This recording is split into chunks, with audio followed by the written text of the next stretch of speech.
काय रे भाऊ, आपण एखाद्यासोबत किती काही चांगलं वागलं तरी आपल्यासोबत ते वाईटच वागतात. त्याचा त्रास करून कशाला घेतो?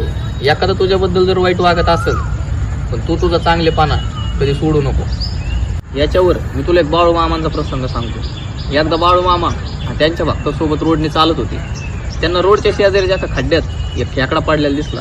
तो खेकडा वरती येण्याचा प्रयत्न करत होता पण त्याला वरती येता येत नव्हतं.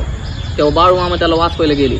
त्यांनी 1 वेळेस 2 वेळेस असं 4 वेळेस त्याला वाचवण्याचा प्रयत्न केला. शेवटी बाळू मामाने खेकड्याला वाचवलं. पण बाळू मामांच्या शेजारी असलेल्या एका भक्ताने बाळू मामांना प्रश्न केला की मामा, तुम्ही ज्या वेळेस ते खेकड्याला वाचवण्याचा प्रयत्न करत होता तेव्हा तो तुम्हाला चावत होता, असं कशामुळे? तर बाळू मामा म्हटले, त्याचा चावण्याचा स्वभाव आहे आणि माझा त्याला वाचवण्याचा. म्हणजे हेच गोष्टी आपण विचार करायला पाहिजे.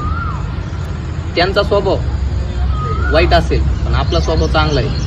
हा, त्यांच्यापासून थोडं लांब राहायचं पण आपण आपला चांगला स्वभाव कधी सोडायचं. श्री स्वामी समर्थ.